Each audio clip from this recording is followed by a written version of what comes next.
మీ business ఏదైనా మీ ఊర్లో promotion చేయాలంటే అది సుమన్ టీవీతోనే సాధ్యం. ఇప్పుడే సంప్రదించండి.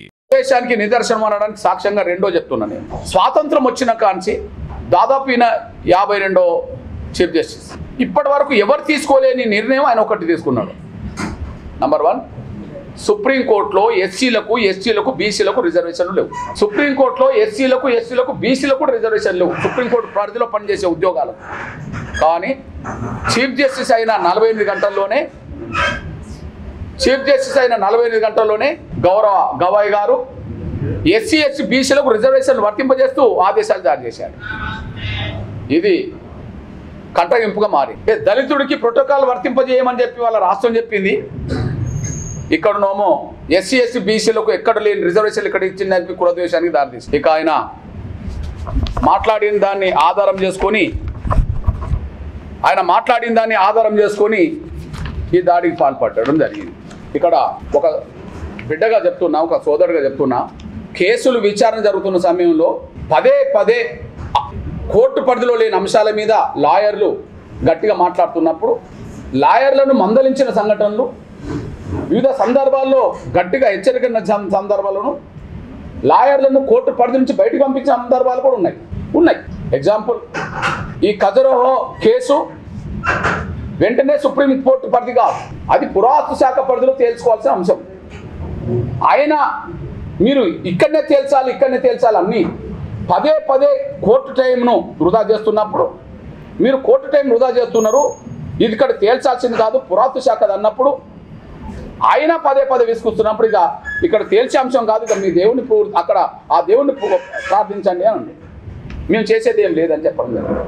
దీనికి దాడి తెల్లారైన వివరణ కూడా ఇచ్చాడు. నాకు అన్ని మతాలు సమానమే, నేను అన్ని గుడులోకి వెళ్ళి ప్రార్థన చేసి వస్తానని చెప్పి ఆయన దాన్ని అడ్డం పెట్టుకొని దాడి చేశారు.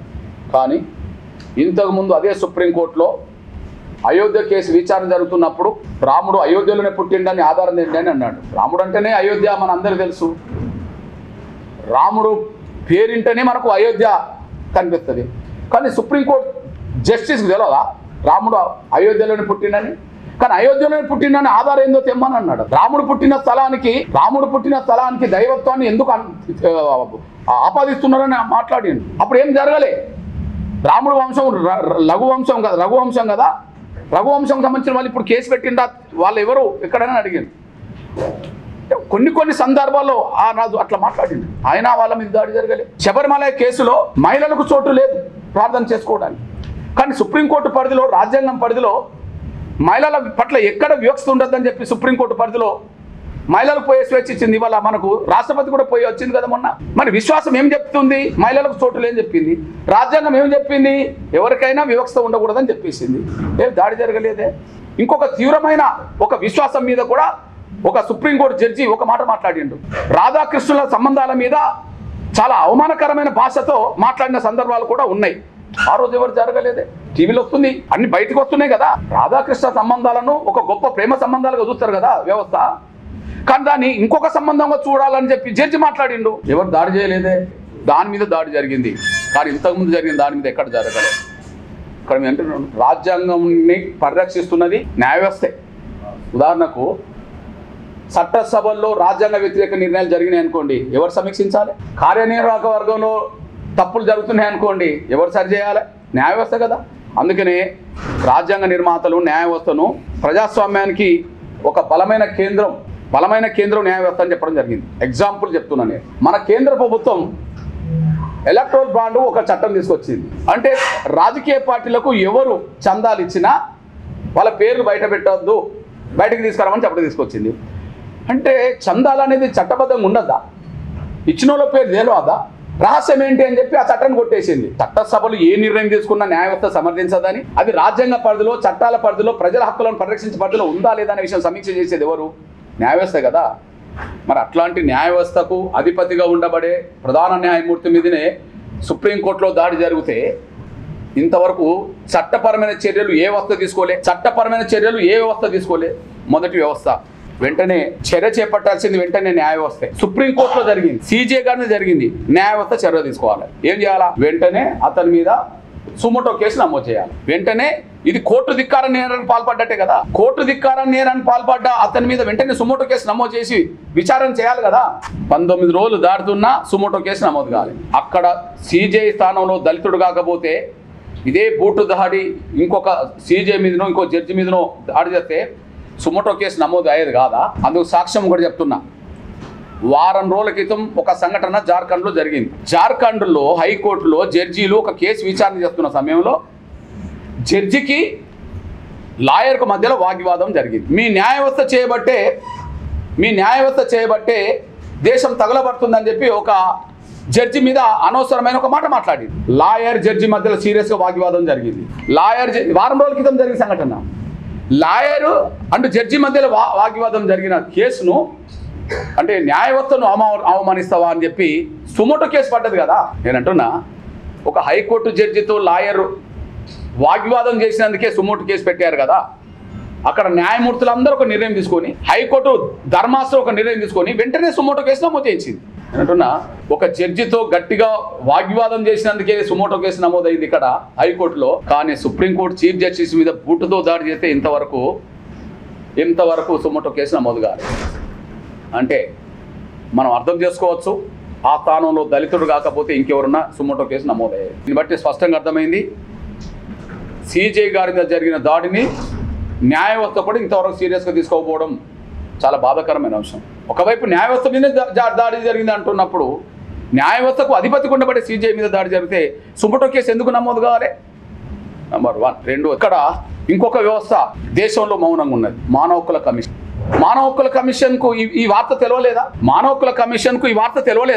హక్కుల కమిషన్ సుమోటోగా కేసు పెట్టవచ్చు కదా. దానికి సాక్ష్యం చెప్తున్నాను నేను, మన తెలంగాణదే సాక్ష్యం చెప్తాను. న్యాయవ్యవస్థ పరిధిలోమో జార్ఖండ్ది సుప్రీంకోర్టు చెప్పారు. ఇప్పుడు మానవ హక్కుల కమిషన్ పరిధిలో చెప్తున్నాను నేను. నిజామాబాద్లో ఒక రియాజ్ అనే ఒక రౌడీ షీటర్ ఎన్కౌంటర్ గురయ్యింది. అంతకు 2 రోజుల ముందో 3 రోజుల ముందో కానిస్టేబుల్ను పొడిచి చంపేశాడు. అతని మీద 40 కేసులు ఉన్నాయి. ఆయనను పోలీసులు కాల్చిపారేశారు. దానికి ఎన్కౌంటర్ అన్నారు. నాలాంటి వాళ్ళు ఎంతటి తీవ్ర నేరస్తులకైనా చట్టబద్ధమైన శిక్షలు ఉండాలని కోరుకునే ప్రజాస్వామికవాదులం మేము. కాకపోతే ఆలస్యం కాకుండా శిక్షలు ఉండాలని కోరుకుంటాం. ఓకే, నేను అంటున్నా 4 రోజుల ముందే మర్డర్ చేసిండు అనేది దేశానికి ప్రపంచానికి తెలుసు. పోలీసును 40 కేసులు నేను తెలుసు, రౌడీ షీటర్ అని తెలుసు. అది ప్రతీకారం కోసం జరిగింది, ఇంకో జరిగింది, ఎట్లా జరిగినా కూడా ఎన్కౌంటర్ చేశారు. ఆ ఎన్కౌంటర్ మీద తెలంగాణ మానవ హక్కుల కమిషన్ వెంటనే సీరియస్ అయ్యి ఆ ఎన్కౌంటర్ మీద కస్టడీలో ఉన్న వ్యక్తిని పోలీసు వాళ్ళు ఎట్లా చంపుతారని చెప్పి మానవ హక్కుల కమిషన్ సుమోటోగా తీసుకొని కేసు నమోదు చేసిందిగా. ఎవరి మీద? Riyaz, rowdy sheeter. 3 రోజుల ముందే కానిస్టేబుల్ను చంపిండు. 40 కేసులు ఉన్నాయి, క్రిమినల్ కేసులు ఉన్నాయి. ఆయన పోలీస్ కస్టడీలో ఉన్న వ్యక్తిని ఎలా చంపుతారని చెప్పి మానవ హక్కుల కమిషన్ సుమోటోగా కేసు నమోదు చేసింది మన తెలంగాణలో.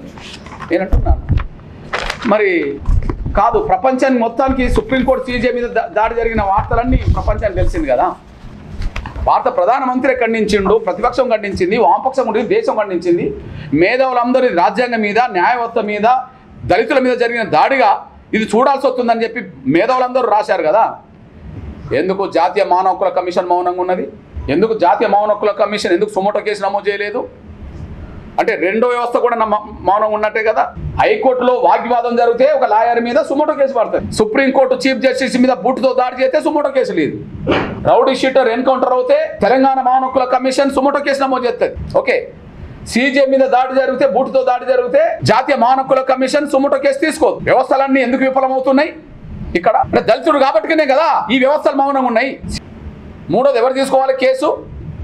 ఢిల్లీ పోలీసులు తీసుకోవాలి కదా. ఢిల్లీ పోలీసులు ఎందుకు కేసు నమోదు చేయలేదు? న్యాయ వ్యవస్థ సుమోటో కేసు పెట్టలేదు. ఇలాంటి పరిస్థితిలో 19 రోజులు గడిచినా నేనంటున్నా, మనం కోర్టులోకి వెళ్ళి ఒక 5 నిమిషాలు లేట్ అవుతేనే జడ్జి సీరియస్ అవుతాడు. కోర్టుకు సెల్ ఫోన్ తీసుకోగలుగుతామా లోపలికి? కోర్టులో సెల్ ఫోన్ తీసుకొని రింగ్ అవుతే జడ్జి ఊరుకుంటాడా? ఊరుకోడు కదా. కోర్టు ప్రాంగణం లోపల కనీసం ఎవరన్నా ధూమపానం చేయగలుగుతారా? కోర్టు ప్రాంగణంలోకి ఎవరన్నా తాగిన వాళ్ళు పోగలుగుతారా? పోతే వెంటనే కోర్టు చర్య తీసుకుంటుంది కదా. నేనంటున్నా, ఏదైనా కోర్టును, న్యాయవ్యవస్థను ధిక్కరించిండు, అవమానించిండని ఏది అనుకున్నా చర్య తీసుకునే అధికారం కోర్టుకు ఉంది కదా. కానీ న్యాయ వ్యవస్థకే సుప్రీంకోర్టు బాస్ అవుతే, సుప్రీంకోర్టుకే చీఫ్ జస్టిస్ బాస్ అవుతే అట్లాంటి ప్రముఖ చీఫ్ జస్టిస్ మీద దాడి జరిగినా కూడా దాడి జరిగి 19 రోజులు గడిచినా ఢిల్లీ పోలీసు వాళ్ళు కేసు పెట్టారు. జాతీయ మానవ హక్కుల కమిషన్ సుమోటో కేసు తీసుకోదు. అదే సమయంలో న్యాయ వ్యవస్థ సుమోటో కేసు తీసుకోదు. దీన్ని నిరసిస్తూ హైదరాబాద్లో నవంబర్ 1న ఇది దళితుల ఆత్మగౌరవ ప్రదర్శనగా హైదరాబాద్లో ప్రదర్శన చేయబోతున్నాం. ఖచ్చితంగా ఆ ప్రదర్శన 3 కోణాల్లో జరుగుతుంది. ఒకటి, సీజే గారు దళితుడు కాబట్టిగానే వ్యవస్థలన్నీ మౌనంగా ఉన్నాయని మేము భావిస్తున్నాం. దేశం ఖండించింది, మేధావులందరూ ఖండించిన ఈ సంఘటన మీద 3 వ్యవస్థలు మౌనంగా ఉండడానికి కారణం అతను దళితుడు కావడం వల్ల నేను భావిస్తున్నాను. అతను దళితుడు కాకపోతే హైకోర్టులో జరిగిన దాని మీద సుమోటో పడ్డది. రౌడీ షీటర్ ఎన్కౌంటర్ అవుతే సుమోటో అవుతుంది. చిన్న కేసు అవుతే పోలీసులు కేసు పెడతారు. కానీ ఇక్కడ ఢిల్లీ పోలీసులు కేసు పెట్టకుండా మౌనంగా ఉన్నారు. న్యాయ వ్యవస్థ సుమోటో కేసు తీసుకోలేదు, మానవ హక్కుల కమిషన్ తీసుకోలేదు. దానికి కారణం ఒకటి సీజే దళితుడు కావడం వల్లనే. కాబట్టి దళితులుగా మేము ఆత్మగౌరవాన్ని కాపాడుకోవాలి కాబట్టి, ఆత్మగౌరవాన్ని పరిరక్షించుకోవాలి కాబట్టి మొదటిది దళితుల ఆత్మగౌరవ ప్రదర్శనగా పేరు పెడుతున్నాం. నంబర్ 1. రెండోది, ఇది దళితులుగా మేము స్పందిస్తున్నా ఇది న్యాయ వ్యవస్థ మీద దాడి జరిగిందని చెప్పి అందరూ ఒప్పుకున్నారు కనుక ఇది న్యాయ వ్యవస్థకు జరిగిన అవమానమని మేము భావిస్తున్నాం. కాబట్టి న్యాయ వ్యవస్థకు జరిగిన అవమానాన్ని ఎదుర్కోవడానికి, న్యాయ వ్యవస్థకు ఉండబడే స్వతంత్రతను గౌరవాన్ని నిలబెట్టడానికి, మొదటిదోమో దళితుల ఆత్మగౌరవాన్ని కాపాడుకోవడానికి, రెండోదోమో న్యాయ వ్యవస్థ గౌరవాన్ని నిలబెట్టడానికి. ఇది న్యాయ వ్యవస్థకు అవమానం జరిగింది అన్నారు కదా, న్యాయ వ్యవస్థ మీద దాడి జరిగితే అవమానమే కదా. ఇక కాబట్టి న్యాయ వ్యవస్థ స్వతంత్రతను గౌరవాన్ని నిలబెట్టడానికి రేపు ఆ ప్రదర్శన ఉంటుందని కూడా మీ దృష్టికి తీసుకొస్తున్నాను నేను. మూడోది, ఇది రాజ్యాంగం మీద జరిగిన దాడి. రాజ్యాంగాన్ని బలహీనపరిచే శక్తులు, అవి వ్యక్తుల రూపంగా ఉన్నా, సిద్ధాంతాల రూపంగా ఉన్నా, విశ్వాసాల రూపంగా ఉన్నా, రాజ్యాంగమే మనకు ప్రామాణికం. రాజ్యాంగాన్ని బలహీనపరిచే శక్తులు వాళ్ళు వ్యక్తుల రూపంగా ఉన్నా, వాళ్ళు సంఘాల రాజకీయ దృక్పథం రూపంగా ఉన్నా, వాళ్ళు విశ్వాసాల రూపంగా ఉన్నా, రాజ్యాంగానికే ప్రామాణికంగా ఉండాలి. మనము రాజ్యాంగానికే కట్టుబడి ఉండాలి. మా విశ్వాసం ఇది చెప్తుందని చెప్పి దాడులు చేస్తే, హత్యలు చేస్తే చట్టాలు వాళ్ళకు వర్తించవా? మా విశ్వాసం ఇది చెప్తున్నదని చెప్పి దాడులు చేస్తే, దొంగతనాలు చేస్తే, హత్యలు చేస్తే, అత్యాచారం వాళ్ళ విశ్వాసాలు అదని చెప్పి చట్టాలు వర్తించవా? ఎవరు ఏ విశ్వాసాలు కలిగి ఉన్నా, ఎవరు ఏ సిద్ధాంతాలు కలిగి ఉన్నా, ఎవరు ఏ సామాజిక వర్గాలైనా రాజ్యాంగానికి లోబడి మాత్రమే జీవించాలి. చట్టాలను అందరం గౌరవించాలి. రాజ్యాంగానికి లోబడే జీవించాలి. చట్టాలను అందరం గౌరవించాలి. విశ్వాసాల ముసుగులో దాడులు చేస్తాం, విశ్వాసాల ముసుగులో హత్యలు చేస్తాం, విశ్వాసాల ముసుగులో చేస్తాం అంటే భారత రాజ్యాంగంలో ఉండబడే చట్టాల పరంగా అది చెల్లదు. అందరం చట్టాలను గౌరవించాలో, సిద్ధాంతాల ముసుగులో దాడులు చేయడానికి ప్రయత్నం చేస్తుంటారు. కానీ నాలాంటి వాళ్లకు విశ్వాసాల కంటే, సిద్ధాంతాల కంటే రాజ్యాంగమే ప్రామాణికం. ఎందుకంటే కొన్ని వేల సంవత్సరాలుగా దళితులు అనబడుతున్న మాకు ఎంతో కొంత స్వేచ్ఛ, అవకాశాలు వచ్చినాయి అంటే రాజ్యాంగమే గొప్పది. ఆ గొప్ప రాజ్యాంగ పరిధిలో ఉండబడే చట్టాలను అందరూ లోబడి ఉండాల్సిందే. ఎవరి పట్ల ఎవరు దేశపూర్తికంగా ఉండడానికి అవకాశం లేదని కూడా మీ దృష్టి తీసుకోవచ్చు. ఏదేమైనా రేపు జరగబోయే నవంబర్ 1న జరగబోయేది దేశం మొత్తం మన హైదరాబాద్ వైపు చూసే విధంగానే, ప్రపంచం మొత్తం మన హైదరాబాద్ వైపు చూసే విధంగానే భారీ స్థాయిలో నిరసన ప్రదర్శన చేస్తాం. అది న్యాయ వ్యవస్థ గౌరవాన్ని పెంచే ప్రదర్శన, అది రాజ్యాంగాన్ని పరిరక్షించుకునే ప్రదర్శన. కాబట్టి ప్రతి పౌరుడు కులాలు, మతాలు, రాజకీయాలకు అతీతంగా నవంబర్ 1న జరగబోయే ఆ ప్రదర్శనలో పాల్గొనాలని చెప్పి నేను విజ్ఞప్తి చేస్తున్నా, పిలుపునిస్తున్నా. ధన్యవాదాలు.